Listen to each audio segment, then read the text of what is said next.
ಕರ್ತನಾದ ಯೆಹೋವನ ಆತ್ಮವು ನನ್ನ ಮೇಲೆ ಇದೆ. ಆತನು ನನ್ನನ್ನು ಬಡವರಿಗೆ ಶುಭವರ್ತಮಾನವನ್ನು ಸಾರುವುದಕ್ಕೆ ಅಭಿಷೇಕಿಸಿದನು.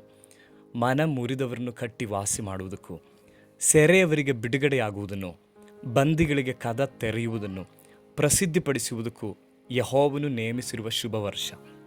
ಇದು ಕರ್ತನಾದ ಯೇಸುಕ್ರಿಸ್ತನ ಕುರಿತಾಗಿರುವಂಥ ಒಂದು ಪ್ರವಾದನ ವಚನವಾಗಿದೆ. ಯೆಶಾಯನು 61ನೇ ಅಧ್ಯಾಯ 1ನೇ ವಾಕ್ಯದಲ್ಲಿ ಹೇಳ್ತಾ ಇರುವಂಥದ್ದು. ಆದರೆ ಯೇಸು ಸ್ವಾಮಿ ಹೇಳಿದ್ರು, ನನಗೆ ಕೊಡಲ್ಪಟ್ಟಿರುವಂಥ ಅಧಿಕಾರವನ್ನು ನಾನು ನಿಮಗೆ ಕೊಡುತ್ತೇನೆ ಎಂಬುದಾಗಿ ತನ್ನ ಅಪೋಸ್ತಲರಿಗೆ ಹೇಳಿದಂಥ ಮಾತಿನ ಪ್ರಕಾರ ಈ ಕಾಲಘಟ್ಟದಲ್ಲಿ ದೇವರಿಂದ ಉಪಯೋಗಿಸಲ್ಪಡುವ ಮತ್ತು ಆರಿಸಲ್ಪಟ್ಟಿರುವ ತನ್ನ ಅಪೋಸ್ತಲನಾದ ಪಾಸ್ಟರ್ ಫ್ರಾನ್ಸಿಸ್ ಅವರನ್ನು ಕರ್ತನು ಆರಿಸಿ ತೆಗೆದುಕೊಂಡು ಅನೇಕ ವರ್ಷಗಳು ತನ್ನನ್ನು ವಿವಿಧ ರೀತಿಗಳಲ್ಲಿ ಸಿದ್ಧಪಡಿಸಿ ಸುಮಾರು 20-25 ವರ್ಷಗಳ ಹಿಂದೆ ಅವರಿಗೆ ಕೊಟ್ಟ ದರ್ಶನದ ಪ್ರಕಾರ ಕಳೆದ 3 ವರ್ಷಗಳ ಹಿಂದೆ ಕಂಬಿಪುರ ಗ್ರಾಮದಲ್ಲಿ ನಡೆದಂಥ ಒಂದು ಉಪವಾಸ ಪ್ರಾರ್ಥನೆಯಲ್ಲಿ ಆ ದರ್ಶನದ ಒಂದು ಗ್ರೀನ್ ಸಿಗ್ನಲ್ ಎಂಬುದಾದಂಥ ರೀತಿಯಲ್ಲಿ ಈ ಪುನರುತ್ಥಾನದ ಧ್ವನಿ ಎಂಬುದಾದಂಥ ಈ ಸೇವೆ ಆರಂಭವಾಯಿತು. ಕಳೆದ 3 ವರ್ಷಗಳಿಂದ ಇಲ್ಲಿಯ ತನಕ ಕರ್ತನ ಅದ್ಭುತವಾಗಿ ಈ ಸೇವೆಯನ್ನು ನಡೆಸಿಕೊಂಡು ಬಂದಿದ್ದಾರೆ.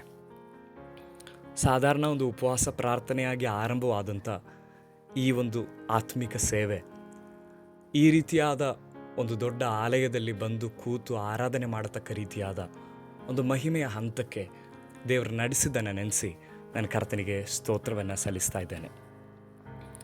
ಕಳೆದ 3 ವರ್ಷಗಳ ಹಿಂದೆ ಇದೇ ಆಲಯದ ಕೆಳಗಡೆ ಇರುವಂಥ ಆ ಒಂದು ಚಿಕ್ಕ ಹಾಲ್ನಲ್ಲಿ ಈ ಪ್ರಾರ್ಥನೆಯನ್ನು ಆರಂಭ ಮಾಡಲಾಯಿತು. ಆದರೆ ಸ್ಥಳ ಹಿಡಿಯಲಾಗದೇ ಇರೋದರಿಂದ ನಾವು ಮನೆ ಮುಂದೆ ಇರುವಂಥ ಪೋರ್ಟಿಕದಲ್ಲಿ ಇದನ್ನು ಆರಂಭ ಮಾಡಿದ್ವಿ. ಸುತ್ತಲೊಂದು ಟಾರ್ಪಾಲನ್ನು ಕಟ್ಟಿ ಈ ರೀತಿಯಲ್ಲಿ ವಿವಿಧ ರೀತಿಯಾಗಿ ದೇವರಿದ್ದನ್ನು ವಿಶಾಲಪಡಿಸಿಕೊಂಡು ಬಂದು ಇಲ್ಲಿವರೆಗೂ ಆತನು ತಲುಪಿಸಿದ್ದನ್ನು ನೆನೆಸಿ ನನ್ನ ಕರ್ತನಿಗೆ ಸ್ತೋತ್ರವನ್ನು ಸಲ್ಲಿಸ್ತಾ ಇದ್ದಾನೆ. ಈ ಒಂದು ಸೇವೆ ಮೂಲಕ ಎಷ್ಟೋ ಜನಗಳ ಹೃದಯವನ್ನು ದೇವರು ಸ್ಪರ್ಶಿಸಿದ್ರು. ಎಷ್ಟೋ ಜನಗಳು ಬಂಧನದಿಂದ ಹೊರಬಂದರು, ಶಾರೀರಿಕವಾದ ಮಾನಸಿಕವಾದ ಸೌಖ್ಯವನ್ನು ಪಡೆದುಕೊಂಡರು. ಎಷ್ಟೋ ಜನ ತಮ್ಮ ಆತ್ಮಿಕ ಜೀವಿತದ ಹಂತವನ್ನು ಬದಲಾಯಿಸಿಕೊಳ್ಳುವುದಕ್ಕೆ ಈ ಒಂದು ಸೇವೆ ಕಾರಣವಾಗಿ ಮಾರ್ಪಟ್ಟಿತು. ನಿಜವಾಗಿಯೂ ನಿಮ್ಮ ಮುಂದೆ ನಿಂತಿರುವಂಥ ನಾನು ಸಹ ಅದರ ಒಂದು ಸಾಕ್ಷಿಯಾಗಿದ್ದೇನೆ. ಅದಕ್ಕೆ ಅನೇಕ ಸಾಕ್ಷಿಗಳಿಲ್ಲಿದ್ದಾರೆ. ಅನೇಕ ಕುಡಿಕತನದಲ್ಲೂ ಗಾಂಜಾ ವಿವಿಧ ರೀತಿಯಾದ ಹಿನ್ನೆಲೆಯಲ್ಲಿದ್ದಂಥ ಅನೇಕ ವ್ಯಕ್ತಿಗಳನ್ನು ದೇವರಲ್ಲಿ ಬದಲಾಯಿಸಿ ಉಪಯೋಗಿಸ್ತಾ ಇರುವಂಥ ರೀತಿಯನ್ನು ನೆನೆಸಿ ನನ್ನ ಕರ್ತನಿಗೆ ಸ್ತೋತ್ರವನ್ನು ಸಲ್ಲಿಸ್ತಾ ಇದ್ದೇನೆ.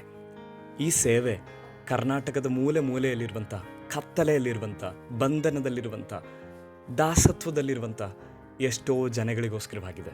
ಕೇವಲ ಈ ಹಾಲ್ನಲ್ಲಿ ಕುಳಿತಿರುವಂಥ ನಮಗೋಸ್ಕರವಾಗಿ ಮಾತ್ರವಲ್ಲ, ಕತ್ತಲೆಯಲ್ಲಿರುವಂಥ ಎಷ್ಟೋ ಜನಗಳಿಗೋಸ್ಕರವಾಗಿದೆ. ಮರಣದ ಸ್ಥಿತಿಯಲ್ಲಿರುವಂಥ ಎಷ್ಟೋ ಜನಗಳಿಗಾಗಿದೆ ಈ ಪುನರುತ್ಥಾನದ ಧ್ವನಿ. ಈ ಆತ್ಮಿಕ ಸೇವೆಯಲ್ಲಿ ಕಳೆದ ದಿನಗಳು, ಕಳೆದ ತಿಂಗಳುಗಳು, ಕಳೆದ ವರ್ಷಗಳು ಸಹಕರಿಸಿದಂಥ ಎಲ್ಲರನ್ನ ನೆನೆಸಿ ನನ್ನ ಕರ್ತನಿಗೆ ಸ್ತೋತ್ರವನ್ನು ಸಲ್ಲಿಸ್ತಾ ಇದ್ದೇನೆ.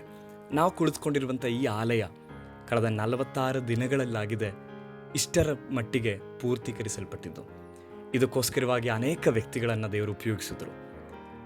ಆರ್ಥಿಕವಾಗಿಯೂ ಭೌತಿಕವಾಗಿಯೂ ಎಂಬುದಾಗಿ ಹೇಳಿದ್ರೆ ಅವರಾಗೇ ಬಂದು ಕಟ್ಟುವುದರಲ್ಲಿ ಸಹಾಯ ಮಾಡೋದರಲ್ಲೂ, ಆರ್ಥಿಕ ಸಹಾಯದಲ್ಲೂ ಅನೇಕ ಮುಗ್ಧ ಜನಗಳನ್ನು ದೇವರು ಇದಕ್ಕೋಸ್ಕರವಾಗಿ ಉಪಯೋಗಿಸಿದ್ರು.